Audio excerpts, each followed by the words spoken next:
Welcome to Next Round with the Pacific Research Institute. I'm your host, Rowena Ichon. In this episode, Tim Anaya, PRI's Director of Communications, and I have a conversation with PRI's newest scholar, Dr. Henry Miller.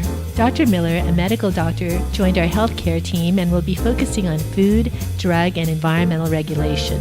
In this episode, we chat with Dr. Miller about so-called organic products. Are they really better products, or are they just a marketing tool? We also discuss regulatory roadblocks in the U.S. and in the United Nations, preventing healthy products from going to market and reducing hunger and disease, especially in developing markets. And finally, we chat about the Superfund program. Has it really cleaned up the environment? Thanks for joining us.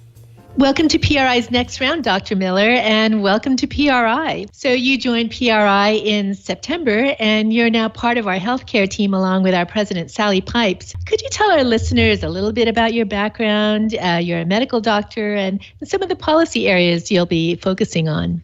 Sure. I graduated from UC San Diego with a master's degree in molecular biology and a medical degree. And from there, I did my clinical training at Harvard's Beth Israel Hospital, then went on to the National Institutes of Health, where I was a laboratory scientist for several years, and then was at FDA. I was kind of their biotechnology czar, a reviewer of product and special assistant to the FDA commissioner, and ultimately the founding director of the agency's Office of Biotechnology. I left there and was at the Hoover Institution doing research and writing on public policy for more than 20 years. And as you said, now I'm a fellow at PRI and delighted to be with you. Some of the areas that I'll cover are repudiation of junk science, writing about various medical issues, emerging viral diseases, drug development, devising models for regulatory reform, and criticizing overregulation when I find it, mostly at FDA, EPA, and the Department of Agriculture. Well, Dr. Miller, you certainly opened with a bang here at PRI. You had a Wall Street Journal letter to the editor published on your first day here, and you had another Wall Street Journal op-ed published during your second week. And in your op-ed, I thought it was very interesting. You were talking about what you call, quote, the authentic industry, which is kind of a catch-all category that you use for food products that characterize themselves as natural or artisanal or locally sourced. And it actually got me thinking, because it's something I've noticed when you go. Costco is big on these sorts of products, and I've always wondered, when you see a giant thing of gummy bears being sold as a natural product. So as you point out in the op-ed, this authentic label may be pure hooey. So for our listeners who may have missed your op-ed, can you talk about why this is the case? There's a trend in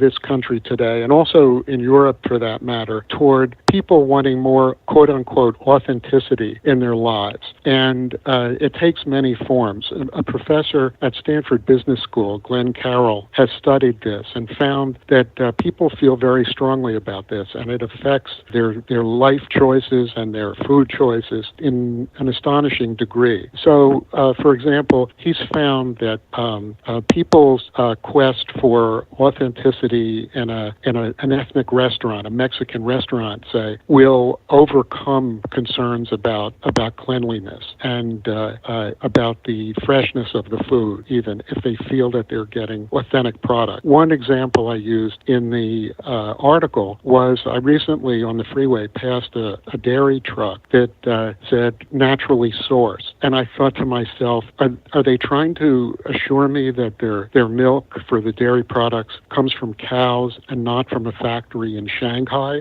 So that's just, those are some examples. But there are many others. And I have other articles in preparation that discuss some of these. So, for example, homeopathy is one of those. Some people prefer these more natural, more authentic ways to deal with symptoms or illness than actual pharmaceuticals. And homeopathy has been shown to be very dangerous because it often uses unproven products or techniques, cleanses and purges instead of real medicines. And it often causes causes not only direct harm, but indirect harm when people are delayed from seeking legitimate, effective medical advice. There are examples like you may have heard of the paleo diet, people trying to eat the way that our ancestors supposedly did during the Paleolithic period, between 2.5 million and 10,000 years ago. Herbal supplements is another one. Herbal supplements are often highly impure, have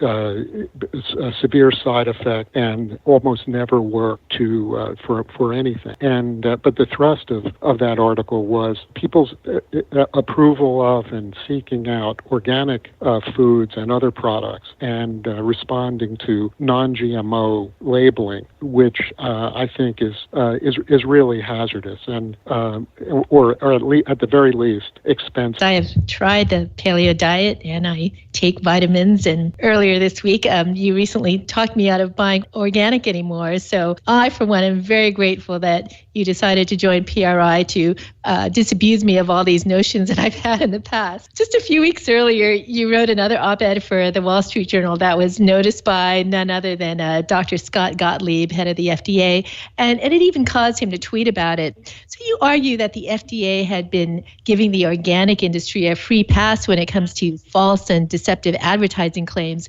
Tell us why consumers should be concerned about these false labels. There are a number of reasons, and it's not only the FDA, which regulates the safety of food and their labeling, but also the Federal Trade Commission, which regulates advertising. And the organic industry, both on the websites of various companies and the trade associations, and often on the products themselves, have been making claims that are overtly inaccurate or certainly misleading. So when they claim that they don't use toxic pesticides, for example, and that the products are more nutritious and more environment friendly, those are emphatically not true.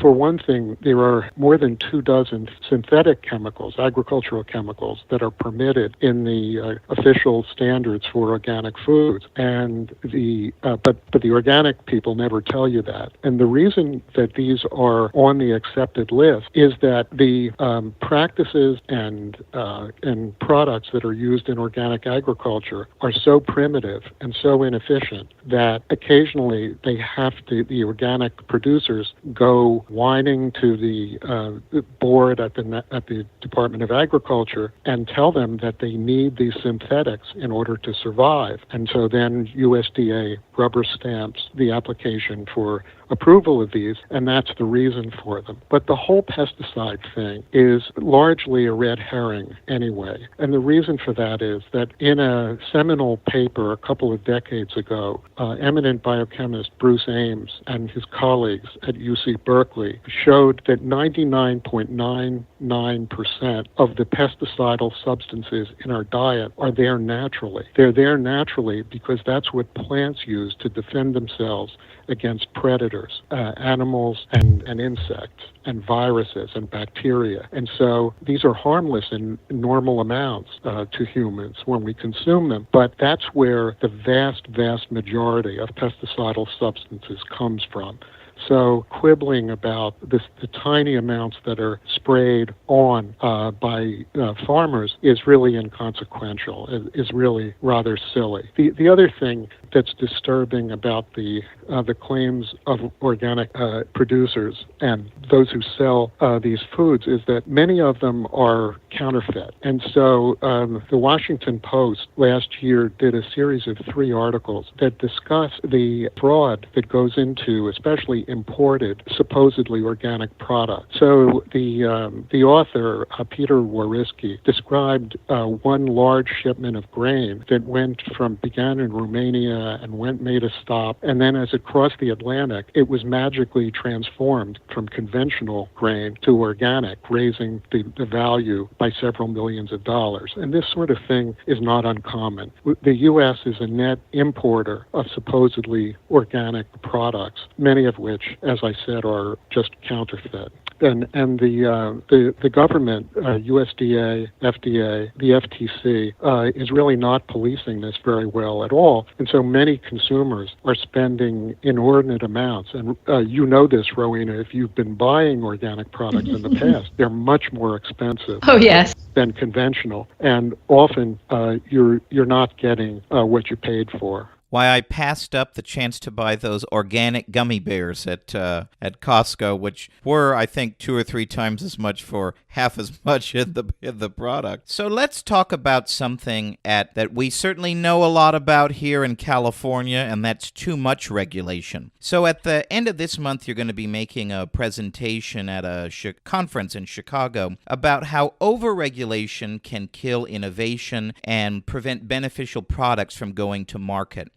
And one of these food products is the fast-growing salmon, or what extreme environmentalists are calling frankenfish. And there's really no evidence that this fast-growing salmon is unsafe, but thanks to bureaucratic red tape, it's still not available for sale in the U.S. So can you talk about this instance and others where overregulation has really prevented healthy products like this from going to market? Yes, there are 3 examples that I think are very illustrative that I'm going to present at that conference. The faster growing salmon is really a shocking one. The producer of this fish, the creator, came to FDA in the mid-1990s with an application and said this fish differs from its wild cohorts. It's an Atlantic salmon that has had added to it a growth hormone gene from the Chinook salmon, and it grows 40% faster. It uses 25% less feed during its lifetime before it's harvested. This is a farmed fish, by the way, farmed inland. And it's indistinguishable nutritionally and in taste and appearance from the wild Atlantic salmon. FDA managed to take 18 years to decide how it was going to regulate this, through what regulatory pathway. And characteristically, the agency decided on the most burdensome and most difficult pathway. They decided that genetically engineered animals were going to be regulated as though they were new animal drugs, the same as flea medicine or antibiotics or pain relievers for pets. And then they took about 4 more years to evaluate this and finally decided that it was indeed acceptable for consumption and sale. And but the approval was hijacked by the Obama administration. Anyway, to make a long story short, the red tape has continued, and it still hasn't been approved in this country, although it has been approved in Canada, where it's selling like gangbusters. It can be produced cheaply. It's as good as wild salmon, apparently, certainly as good as other farmed salmon. It's indistinguishable from farmed salmon. Yet we don't have access in this country to this source of inexpensive and high-quality protein. A second example, it goes back even farther. In the 1980s, some scientists in industry and at UC Berkeley came up with an ingenious way to prevent frost damage to crop. And the concept is this. Frost damage is promoted by bacteria that naturally occur on many crops, and because they produce a protein that promotes the growth of ice crystals. And so in the presence of this bacteria, these normal wild-type bacteria, crops might freeze at, say, 28 degrees Fahrenheit. If you can displace them somehow, the plants will survive and not freeze until maybe 4 or 5 degrees lower than that. And so scientists reasoned that if they could create an organism, the same organism that lacked this ice nucleation protein, and sprayed that on plants and chased away or displaced the wild-type organisms, that they might prevent frost damage. And indeed it worked. But EPA asserted jurisdiction over this and declared that this product was a pesticide because the bacteria bacteria that occur normally are a pest promoting ice damage, frost damage, and so anything that mitigates it or displaces it is therefore a pesticide. And faced with the daunting prospect of pesticide registration, it was abandoned and never pursued commercially, although it worked in field trials. These are just a couple of examples, and neither of these is really the end of the world if we don't see these products on the market, although I certainly would love to see them available. The third example, though, is more important, more momentous, and that was a genetically engineered mosquito, Aedes aegypti, a mosquito that carries several pathogenic viruses, including Zika and yellow fever and chikungunya and dengue fever. And this is extremely ingenious. The mosquito was engineered to have what's called a conditional lethal mutation, which means that it grows fine in a laboratory or manufacturing facility in the presence of a certain chemical, but when it's released to the wild, it survives only long enough to mate with wild mosquitoes, pass along this lethal mutation, and then the parents die and the progeny also die, reducing the population of mosquitoes drastically. This is potentially a real deal breaker for places that have these diseases, serious diseases, endemic. It took FDA 5 years to evaluate the application for a single field trial of this engineered mosquito. They finally approved it for a field trial in the Florida Keys, although that still hasn't been carried out.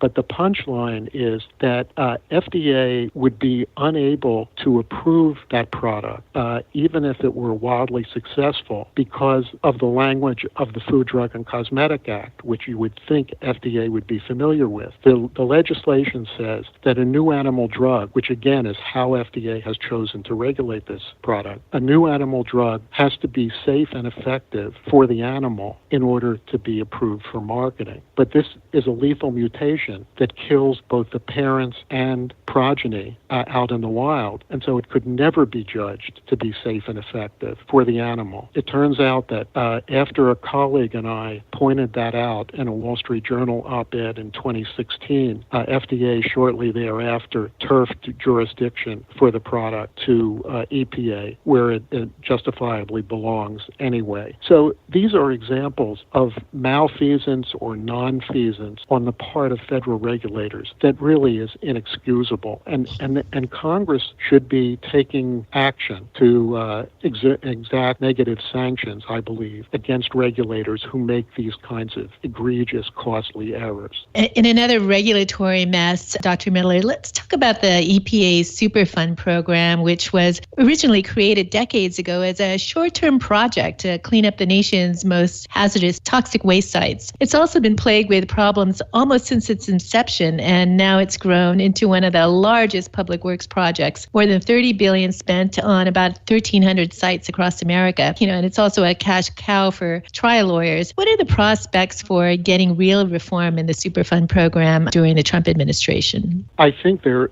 fairly good. They're certainly much better than they used to be. But the Superfund is one of these odd government programs that, to use OMB Director Mick Mulvaney's phrase, sound good but don't work. What's wrong with Superfund? First of all, it's inefficient. Second of all, it's ill-conceived. And third of all, it's actually probably a net killer of America. Let me explain that. Superfund is supposed to clean up toxic waste site. It was conceived to be sort of political in the sense that there was at least one Superfund site in every congressional district. And so it's become a political football. Nobody is going to want to, in Congress is going to want to eliminate this entirely. But one of the difficulties is that, as Stephen Breyer, now a Supreme Court justice, pointed out in a book that he wrote when he was a lower court judge, EPA and its Superfund people often require too drastic a cleanup, too complete a cleanup. And that may sound paradoxical, but the reality is that it's relatively easy to clean up the first 90%. of most toxic waste sites. But EPA insists on what Breyer called the last 10%. And that last 10% is very difficult and very expensive. And it can require huge, vast numbers of dump truck round trip. And what happens is, in reality, as an academic at UC Davis found, is that you get a large number of people being injured or killed in accidents when dump trucks collide, or an earth mover being transported to the site collides with a station wagon filled with kids, and it's just not a rational approach to take. The other thing is that the EPA has been woefully inefficient with these. So they come up with a plan, and then 2 decades later it gets implemented, and then it goes slowly and it goes badly, and 5 years after that the plan is withdrawn. So it just hasn't been a good investment for taxpayers in any respect. The new EPA assistant administrator for Superfund is an environmental lawyer who has had a lot of experience with Superfund cleanups in the private sector. And so many of us are optimistic that there will be drastic reforms. It'll never be eliminated, but it really must be made to work more efficiently than it does currently. Let's turn to international health issues and to our friends at the UN, who are always in the news these days. You've argued that many UN-related organizations, such as the World Health Organization and the Food and Agriculture Organization, have been especially incompetent at regulating the newest techniques of genetic engineering applied to agriculture. Rather than creating a scientific framework for effectively managing, legitimate risks, the UN established an amorphous global regulatory process that discourages the development of new products that could wipe out hunger and disease. So discuss some of these instances where the UN, by their action, have prevented good products from reaching developing countries. Yes, I know that you referred to our friends at the UN with tongue firmly in cheek, Tim. Yes. Yes, the UN has a habit of wanting to arrogate more and more responsibilities. It is the regulator wannabe in many different areas, particularly chemicals and genetic engineering. And its influence on genetic engineering has been especially negative. And there's a paradox, because the UN keeps introducing these laudable goals for feeding the world and decreasing illness and getting the minimum number of calories to more people, and yet they discourage newest, best agricultural techniques that could help to provide that. So the two instruments that are particularly egregious are the Cartagena Biosafety Protocol, which is about to celebrate its 15th anniversary, and it establishes drastic and specific regulations for field trials of genetically engineered plants, transfer of them across national boundaries, and so on. Now, that's in spite of the fact that for more than 30 years, there's been a consensus in the scientific community that these new molecular techniques for genetic modification are part of a seamless continuum, that they're an extension or refinement of techniques that came earlier. And yet the UN has established sui generis, unique regulatory requirements for these products, which flies in the face of a basic principle of regulation, which is that there should be proportionality in regulation, that activities that are thought to be more hazardous should receive more regulation. The UN has turned that exactly on its head and gotten it backwards. So there's not only the Cartagena Protocol, but also the regulations for food safety under something called the Codex Alimentarius. And the Codex is a creature of the World Health Organization and the UN Food and Agriculture Organization. And again, they've created unique and specific regulations, requirements for genetically engineered foods that conventional foods, which are also genetically modified, but with less precise and less predictable techniques, could not begin to meet. The UN has just, as in so many respects, been a ripoff for American taxpayers and a negative influence. And I should point out that we're approaching the 15th anniversary of the Cartagena Protocol, and illustrating how clueless the UN bureaucrats are, they've asked for articles celebrating the 15th anniversary of this undesirable, unscientific regulatory instrument. So a philosophical question, Dr. Miller. Many social scientists are concerned about the dangers that moral relativism have brought on modern society. But you've written that this kind of relativism has actually crept into science. In addition to your truth and my truth, there's your science and my science. And this is obviously a contradiction in terms. How has this mindset evolved, and what can be done to put the science back into science? Well, two of the buzzwords with which many of us are familiar is that we moved into a post-truth era, or we're seeing the death of expertise. And I think both of those have some validity. So it used to be that people had respect for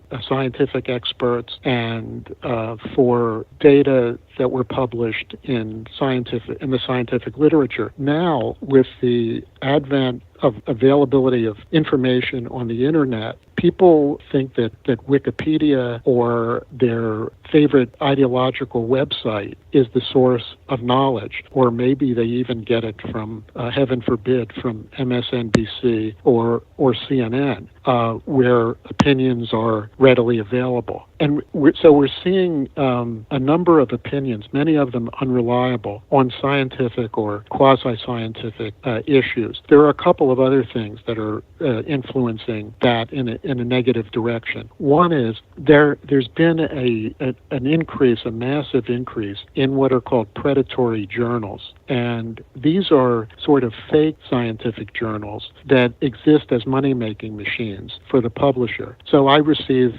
3 or 4 emails a month requesting that I submit articles to these predatory journals, but they carry a very high page fee. So I'd have to pay $1,200 or $1,500 or $1,800 in order to get these articles published. And they claim that they do a peer review, but the peer review is a sham. And so what we see sometimes are articles that don't have scientific validity published on these journals, in these journals, that then appear to have credibility. And that goes hand in hand with the other current problem, which is so-called advocacy research. And this is fake research that's done in order to promote an ideological point of view, whether it's on global climate change or especially on the safety of genetically engineered organisms. And these are really what in the lab we would call dry lab experiments, or very, very shoddily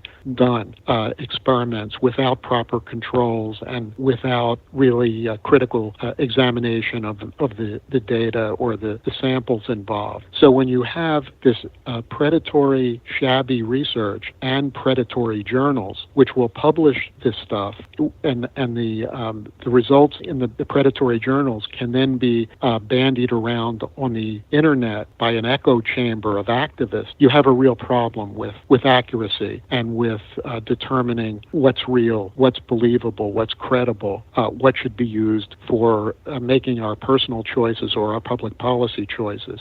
It's become very difficult. I think it's time for a drink. You know, it's our tradition here on Next Round with PRI to ask our guests for a beer or wine or cocktail recommendation. And as you know, PRI is not too far from California's wine country. So we want to give you a toast for joining PRI with your favorite adult beverage. So what's your pick, Dr. Miller? Okay, I'm going to give you 2, Tim, if I may. My wife and I have a vacation home in Sonoma, so we're partial to the wines of Sonoma County, and I have 2 recommendations there. One is Klein Wines, C-L-I-N-E. They're known for their Rhone varietals. Their wines are are excellent, and they're an extraordinary value for the Sonoma and Napa region. The second is a real pearl. It's Donham Winery, D-O-N-U-M. Donham is known for two things. One is that the setting is magnificent, and they have a large number of state-of-the-art sculptures throughout the property outside. Many of them are monumental in size, so it's worth going just for the art. But their wines are extraordinary. Their specialty is Pinot Noir, and they're one of the few wineries I've encountered in California where the Pinot Noir really rivals the red Burgundies of the Burgundy region of France, which are also made from the Pinot Noir grape. So those are my two pearls of wisdom on wine. Thanks very much, Dr. Miller. Thanks to our guests, Dr. Henry Miller, and to my colleague Tim Anaya. You'll find Dr. Miller's work on PRI's website at pacificresearch.org. And save this date. Our Sir Anthony Fisher Gala in San Francisco takes place on Saturday, November 10th. Our keynote speaker is none other than the author and media commentator Mark Stein. If you like this episode, please tell your friends and subscribe to PRI's podcast at iTunes, Google Play, Stitcher, or TuneIn. And please do us a favor and give us 5 stars. You can also listen to our podcast on PRI's YouTube page, youtube.com/PacificResearch1. That's the number 1. Thanks for listening. I'm Rowena Itchon. We hope you'll come back again for Next Round with PRI.